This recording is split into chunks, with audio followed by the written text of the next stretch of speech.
Ladies and gentlemen, my name is David Harmon and I work as Director for EU Public Affairs here for Huawei Technologies. In fact, I've been based in Shenzhen with Huawei for the last 5 years, and prior to that I was a member of the Cabinet of the European Commissioner for Research, Innovation and Science between the years 2010 and 2014. So I'm delighted to be back here in Brussels, and it's great to see so many familiar faces and friends in the audience here today.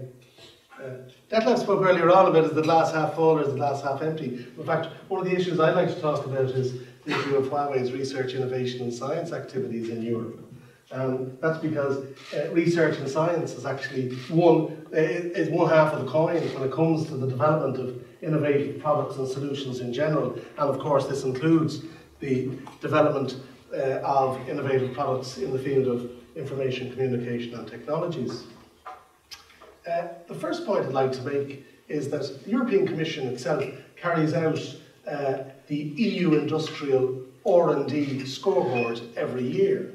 And just before Christmas, the European Commission published its findings with regard to the 2019 EU Industrial Research and Development Scoreboard.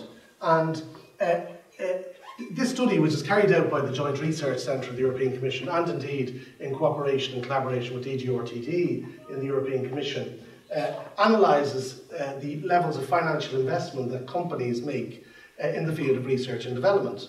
In fact, they analyse the top 2,500 companies in the world that invests in research and development.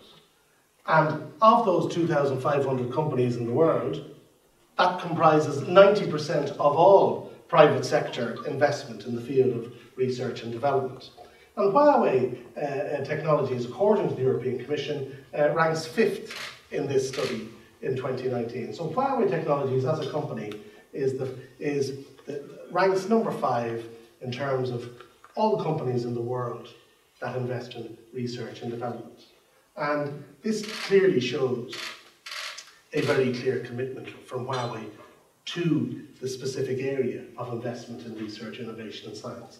And very much part of that story of our investment in research, innovation and science relates to our investment in these specific areas inside Europe. Huawei has 230 technical research arrangements with different education and research institutes. And indeed, we have collaborative arrangements with over 150 universities in Europe, where we're actually carrying out collaborative and technical research across a whole area of thematic matters connected to research, innovation and science. And indeed, Huawei as a company has 23 research centres located in 12 different countries in Europe. I'm Irish myself, so our research operations there in Ireland relate to building platforms that can support video transmission. In Germany, our research operations develop optical networks. In Sweden and Paris, our research facilities develop radio parts. Our research operation connected to antenna is in Milan. Basically, globally, Huawei as a company will invest in research and innovation where that technical expertise lies. So Europe in general are really strong software developers. Hence, a lot of software development is carried out by Huawei within Europe.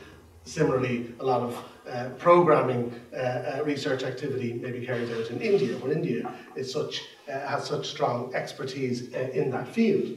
So Huawei as a company inside Europe is now employing 2,400 researchers and scientists. And as it was Jakob mentioned earlier on, Huawei has been operating research engagement in Europe since we set up our first research centre back in Sweden in the year 2000.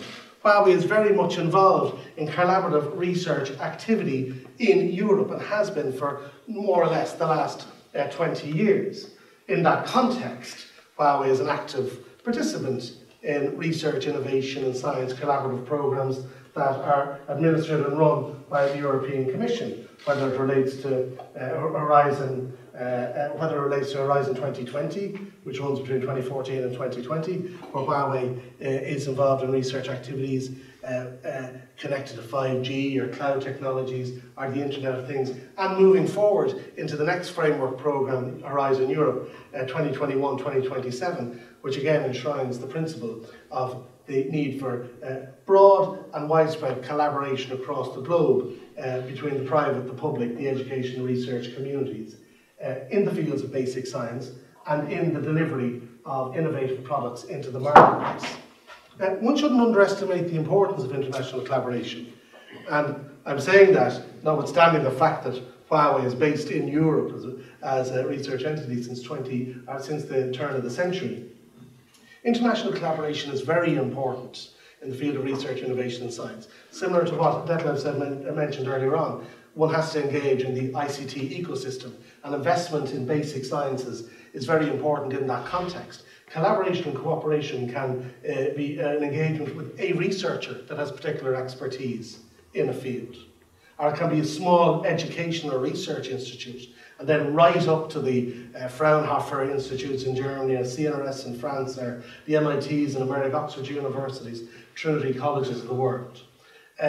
One has to look where that expertise is, and if an organisation wants to innovate and bring into the marketplace new ICT products and solutions, one should be collaborating with the best talent where that talent lies. That talent can be anywhere around the world. In fact, I remember when I worked in the European Commission as a cabinet member, I remember managing issues connected to international relations. Some of the best researchers in the world come from Africa. I remember the work that was being carried out at the University of Accra in Ghana. Top and leading scientists in different fields that could compete with the MITs of the world. So Huawei is global in its collaboration and its cooperation, and in our engagement inside inside Europe in general. So as a company, building on the principles of our involvement and activities in Europe, we are very much supporting the policy agendas as set out by the President of the European Commission, Ursula von der Leyen. Huawei is in a position to support policies that will make Europe fit for the digital age, that will ensure that Europe is going to reach its targets on carbon neutrality and climate change. We're going to support Europe that is going to fight systematically to ensure the full implementation of the UN Sustainable Development Goals, and in supporting EU industrial strategies. The bottom line is, it is two halves of the same coin.